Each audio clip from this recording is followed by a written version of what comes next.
ഇടയ്ക്കിടയ്ക്ക് സ്കൂളിലിങ്ങനെ അവധി വരുന്നതുകൊണ്ട് തന്നെ നമ്മുടെ ഉറക്കം അങ്ങോട്ട് റെഡിയായിട്ട് വരില്ല. എന്താണെന്ന് വെച്ചാൽ പിറ്റേ ദിവസം നമ്മൾ ആ സമയത്ത് ഉണരുകയില്ല. കാരണം തലേന്ന് നമുക്ക് അവധിയായിരുന്നല്ലോ. അങ്ങനത്തെ ചില ബുദ്ധിമുട്ടുകൾ ഈയിടെയായിട്ട് ഇങ്ങനെ വരുന്നുണ്ട് കേട്ടോ. അപ്പോൾ ഇന്നെന്തായാലും കുറച്ച് തൈരും അതുപോലെ തന്നെ സോയാബീൻ ഫ്രൈയും പിന്നെ ചമ്മന്തിയൊക്കെ ആയിരുന്നേ. ഇതൊക്കെ ആകുമ്പോൾ ഭയങ്കര ഇഷ്ടമാണ്. ഈ തൈര് കുറച്ച് ലൂസാക്കി കുറച്ച് ഉപ്പൊക്കെ ഇട്ട് കലക്കി കൊടുത്തു വിട്ടാൽ ചോറ് കഴിച്ചിട്ട് സെപ്പറേറ്റ് കുടിക്കാനാണ് കൂടുതലും താല്പര്യം. അപ്പോൾ അതൊക്കെ കഴിഞ്ഞിട്ട് നേരെ സാലമ ഒരുക്കാൻ ഞാൻ റൂമിലോട്ട് പോയിട്ടുണ്ട്.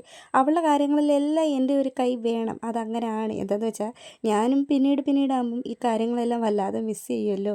പിന്നീട് അവർ നമ്മുടെ ആരുടെയും ഒരു ആവശ്യമില്ലാതെ അവരുടെ ആവശ്യങ്ങൾ അവർ തന്നെ ചെയ്യുന്നൊരു സമയം വരുമ്പോഴത്തേക്കും നമ്മൾ ഈ കാര്യങ്ങളെല്ലാം നമുക്ക് മിസ് ചെയ്യും. അവർക്ക് അത്രത്തോളം മിസ് ചെയ്യില്ല. കാരണം പുതിയ പുതിയ പ്രയോറിറ്റികളൊക്കെ ആയിട്ട് അവരങ്ങനെ അങ്ങോട്ട് മുമ്പോട്ട് പോകുമല്ലോ. അപ്പം നമുക്കിതൊക്കെ വല്ലാണ്ട് മിസ് ചെയ്യാതിരിക്കുക. ഇപ്പം അവളുടെ എല്ലാ കാര്യത്തിലും എൻ്റെ ഒരു കൈ ഞാൻ നല്ല രീതിയിൽ ഉപയോഗിക്കാറുണ്ട്.